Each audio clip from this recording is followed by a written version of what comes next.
Hey guys, thanks for being back with me, tuning into another session. Um, a lot has changed in the past 24 hours, and typically when I've been, doing these chess videos, I just make moves and explain the plans and the implications. But some days, sometimes there's things going on bigger than chess, and I feel like this is one of those days. So I'm just gonna use this form to decompress a little bit. A lot of times when I'm playing chess, it's always been a way out. It's been a way to sort of forget the real world problems and sort of invest in just the game and invest in that world and almost get into a trance that you can't actually get back out of until you're ready. And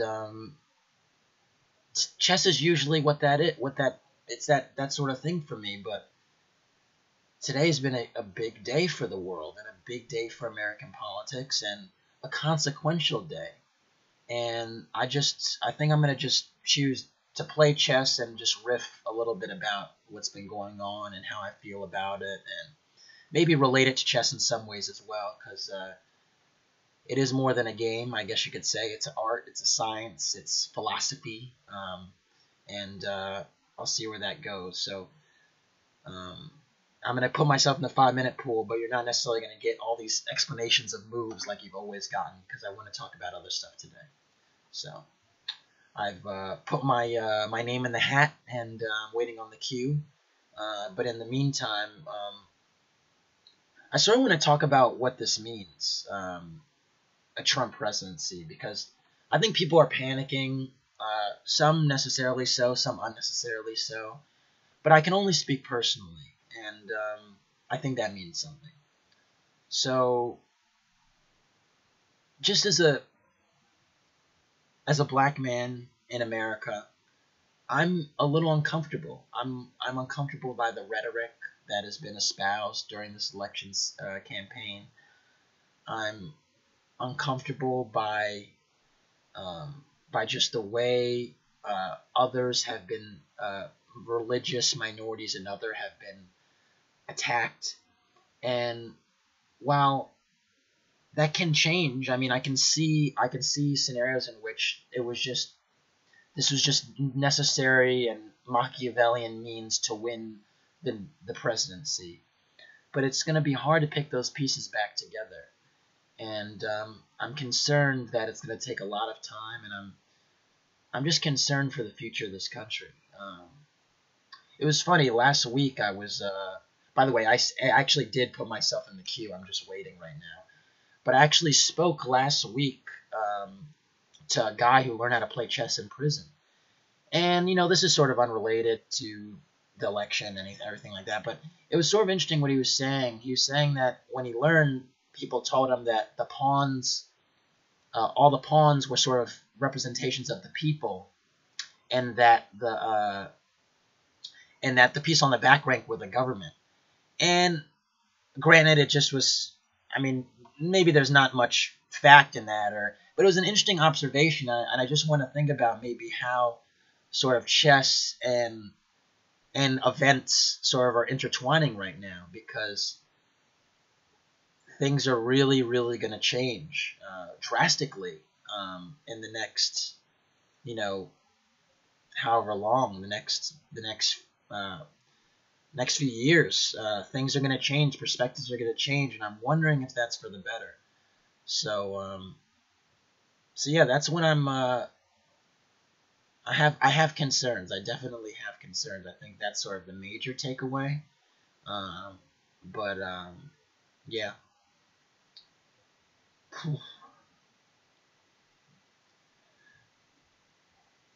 Chess has always been an equalizer in a way. I think that's one of the nice things I like about chess, is that you have the same amount of resources, the same material on both sides of the board.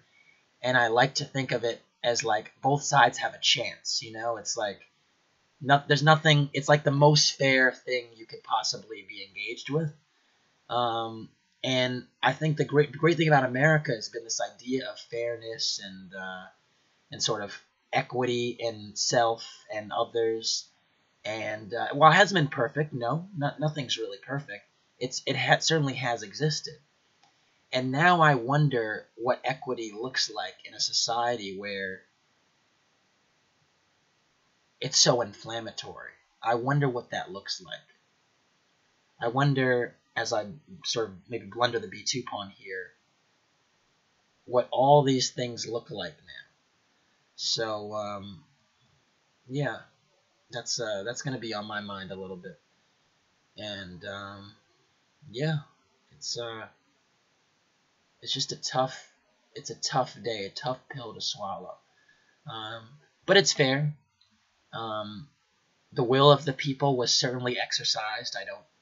I don't question that. And I mean, you could actually say that, the Democrats almost always win the popular vote. So, but America's never been a democracy. I think that's sort of an interesting thing to point out, right? I mean, the founders designed the Constitution in such a way so it wasn't a democracy. So that there would be, because the people are just, most of the people don't know enough to make the best decisions. So it's never been a true democracy, and we know that. That's why we have the Electoral College. But it's always funny how I think politicians, they always say, if only we had a government as good as the people, if only we were as good as the people were. And I think we got something that was just as good as the people this time. I really do. I feel like this was the natural result of having a government as good as the people. So I'm just wondering what that's going to look like. I'm wondering how everything is going to turn out. I'm hoping everything goes okay. But I'm just trying to stay optimistic. I think optimism is so important. I think laughter is important. I think love is important. And all those things mean something. So, I was fascinated by this idea that this guy was telling me about last week, the guy that learned how to play chess in prison I was talking about this notion of chess and politics. I think there's a lot there. I mean, we always hear analogies of chess and politics, and it always annoys the hell out of me when people are like, they're playing a chess game right now, or the chess pieces are moving across the board. But it is true that you have agents that have different sort of desires and needs, and there are actors and that have different interests, and they're different players on this board. So I see how the analogy fits sometimes. Other times it's just rubbish. But I'm really curious to see what's next. I'm really, really curious to see what's next. So, I haven't talked about so much chess lately, but I do have a winning position here, so I better win this one. I better win this one. Yeah, I'm going to win this one.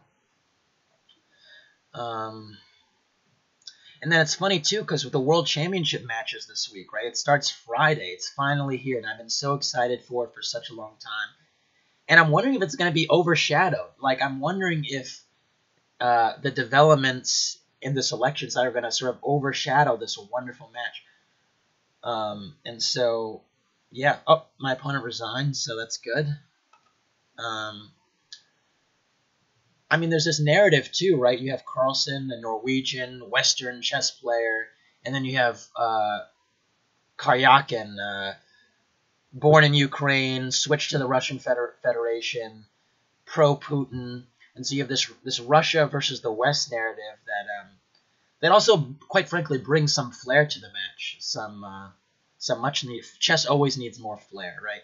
So I'm glad that we're going to see that. My gosh, the queue is taking a while. But as long as these things persist, it's going to definitely be an interesting match. So we'll see how it develops, and I'm curious to see if any of the sort of interviewers that are asking the players after games during the match, if they ask them about some of these recent world news developments. So Carlsen is so indifferent about everything, but and so is Karyakin too. I mean, Karyakin is sort of I don't know the man. I've never met him, but he just seems like a yes guy. He seems like a guy that's just like, yep, yes, sort of like agreeable with all that's going on in Russia. And well, I don't know. I like people that sort of take their own stands and have their own opinions, and it's good to see that. So I don't think we're gonna get so much out of the chess players. This is the longest I've ever waited in the 5-minute pool. It's like they're allowing me the time to sort of vent and sort of just riff about these developments. So I keep sipping my tea. I swear I drink like 8 to 10 cups of tea a day, or mugs of tea, or whatever you want to call it. I don't actually drink coffee, so tea is basically my main staple. I also was always accused when I was younger, and probably still to a certain extent, of just drinking too much juice too quickly. And so as a consequence of that, like, tea just became the natural thing that I could drink as much as I want, and no one would get upset that I'd finish it, because there'd just be more tea bags. So if the 5-minute pool does not become active, okay, I was going to say, if it didn't become active really soon, I was going to play 3-minute. Okay, so I'm in a fighting mood. I'm going to play Sicilian. What else? So, chess. We also I've sort of been advancing this conversation about chess and politics and these things, and I really do wonder the extent to which we can sort of imagine chess as a political sphere. I'm really, I think that sort of dialogue would be really interesting, because chess is so dynamic in so many ways, and there's so many agents that do different things, that have different roles, and so I think there is really a great wealth of, a great breadth of merit to the idea of essentially chess being many things, being manifold in its purpose, and its form of expression, and what it actually means. Yeah. I also want to win these games. They're important to me. Yeah, we'll see how it goes, and we'll see, how it goes. I'm getting attacked right now, and I don't like it. Did I say I really, really, really get uncomfortable when I'm attacked. I'm not. I just want to trade pieces. That's all I want to do. That's all I've ever wanted to do, is just trade, just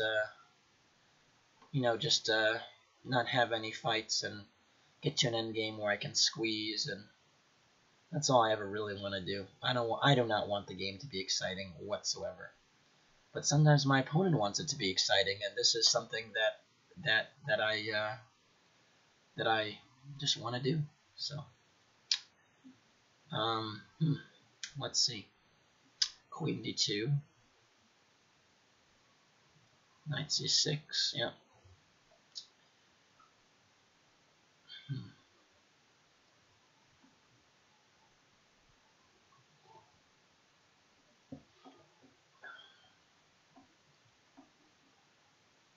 I have pretty good dark square control, but my king is so weak that's really going to be the question. Can I survive this sort of pawn onslaught that I'm being faced with right now?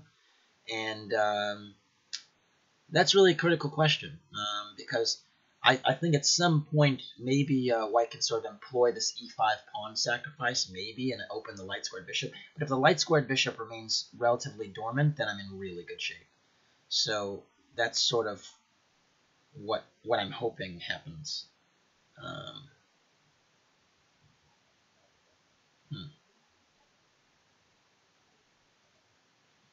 I'm going to double my rooks too. So, where was I? I was also thinking, I think one of the cool things that's sort of awesome about chess is that everyone has different perspectives about sort of the way the game is played, and in terms of strategy. But even people that don't really play chess well, or don't have a lot of experience with the game, they're drawn to it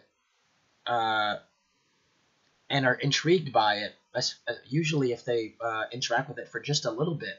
And I think it's important to sort of think about why that is. Why is chess so fascinating? Is it because it has a reputation that is sort of not deserving or deserving, whether you what depending on your perspective? What is it about chess that makes so many people play and so many people so passionate about the game? Um, and and what is it about chess that makes people think they can be great or be the best or be and I really wonder. I really wonder. Oh wow, my opponent Sapper resigned. Played Queen C2, blundering the queen, and I didn't even notice. I just played Queen B6. So this just goes to show sort of my mind state right now. I'm not in the most stable of chess places right now. So I'm gonna wait on the queue again. I really wonder if anything has been learned from watching these games. I mean, maybe you learned a little bit about dark square control in that game, in the Close Sicilian, but I really don't know. And yeah, I don't know. I don't know. But yeah, I think chess is there's just a romanticization of the game, and I think it'd be great to actually have a dialogue about that. Um, I actually welcome feedback always. Um, and yeah, I'm waiting in the queue still, but I um, I really do.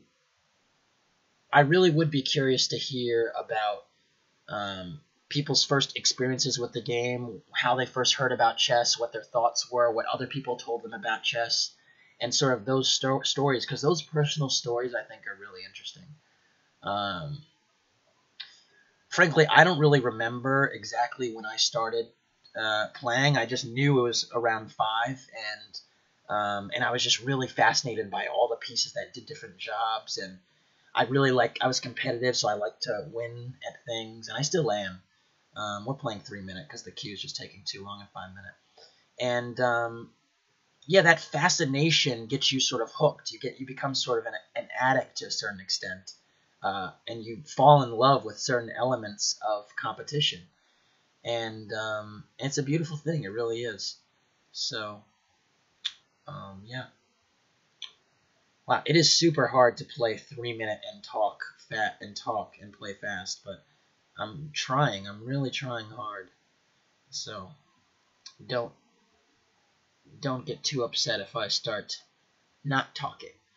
Um, yeah.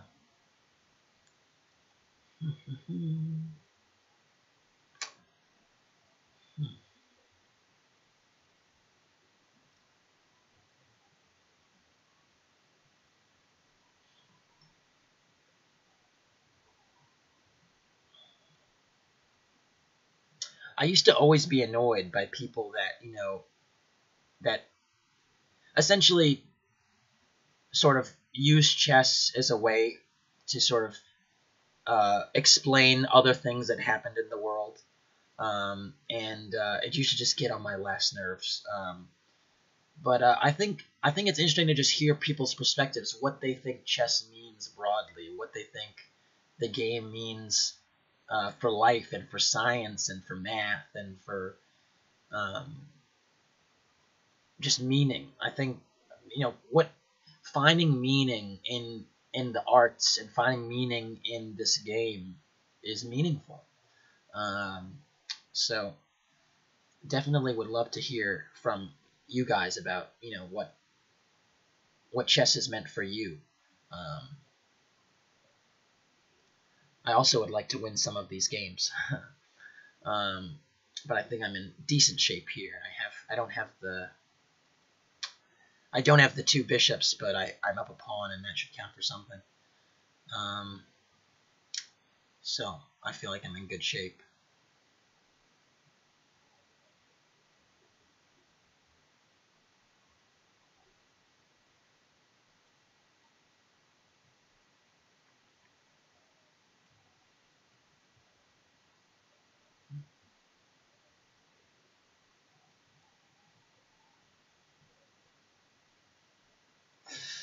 Ooh, I blundered really badly.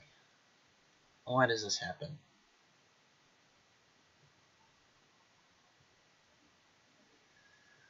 Oh my gosh, that was a bad blunder. Oof, oof, oof.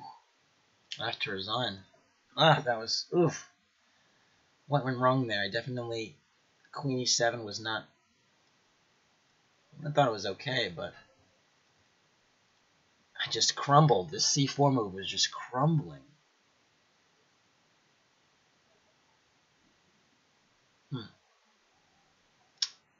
I missed the c4 move. I definitely shouldn't have gone knight 7 f6 because c4 and I'm just exploited on this diagonal because if when the knight moves, if knight takes f6, check, queen takes, my bishop just hangs. So definitely got caught there. Sort of an unsuspecting tactic, but you know, the past 24 hours have been very unsuspected. So, or not suspected. Is that a word? Unsuspected? Yeah, maybe. Even my lexicon is tripping me up. Um, yeah.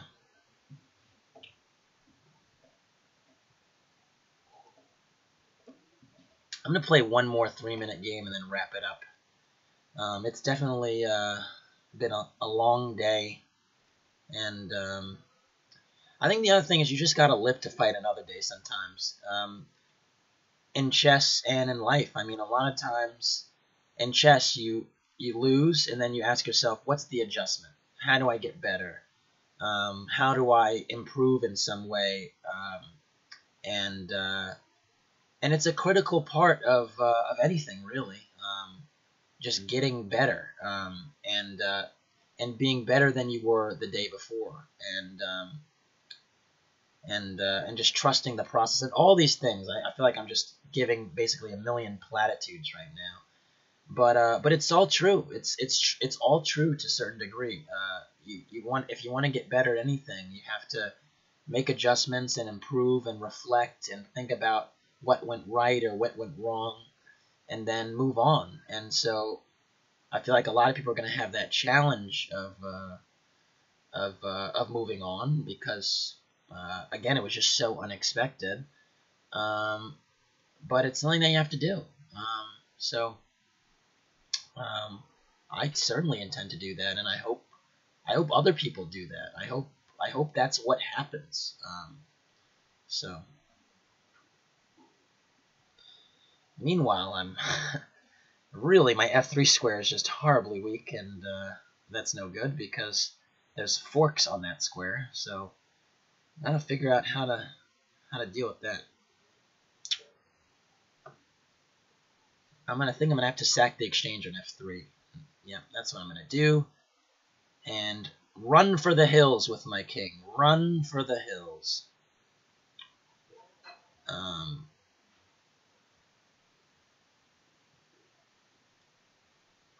And I think I'm almost secure. My idea is now to sort of shut out the dark squared bishop on d8, but it may or may not work.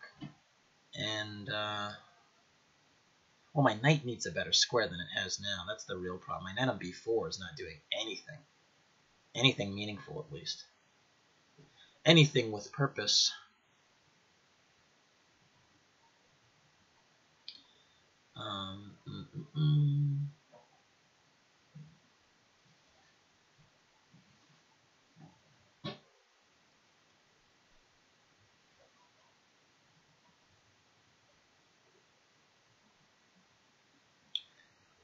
How do I get my knight in the game? That's the question. How do I get my knight in the game?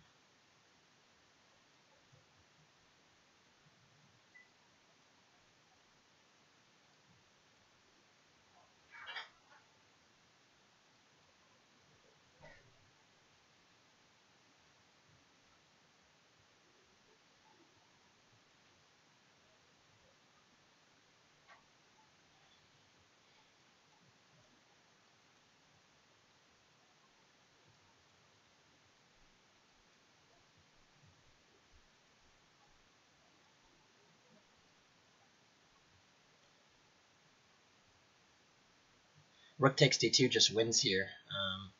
Although Might not do it, but it wins.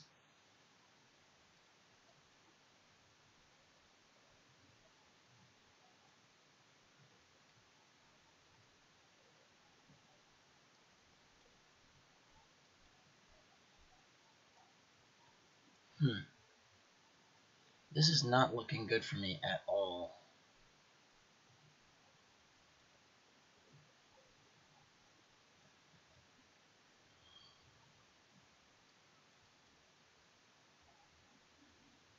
I just sort of have to harass the king with the knight and then hope for the best. But king e4 should win here. Yeah, no, I'm just going to resign. Tough day at the office. Definitely not playing very well. Sort of all over the place. No, most of the ideas aren't very coherent. I guess I'll just wrap up this game just to serve with a little synopsis. So basically, here I played a king's in. It was basically a king's Indian attack reversed. Normally, white is the side that is doing the king's Indian attack, but it's like I'm white playing the black side of the king's Indian attack and sort of restraining myself from playing e4. My idea was to sort of give black the space, but then sort of attack those targets. And that's not such an awful idea, but the problem is black isn't really any worse getting the space, and it's sort of a psychological thing. And I didn't effectively attack the targets. So because I didn't attack the targets, there wasn't really a good way for me to get any good counterplay. So I need to sort of hit against, get something going on the queen side, and it was just too slow. Black played the standard idea I think we've seen in other videos with the king's Indian attack with the knight d7, knight f8, knight h7. And then this attack on h3 is the sacrifice. Knight takes h3 or bishop takes h3 is eminent, really. And so I had to play king h2 just to defend it. And king h2 is not a move you want to be playing. And then he just played bishop f5 and queen d7, putting more pressure on h3.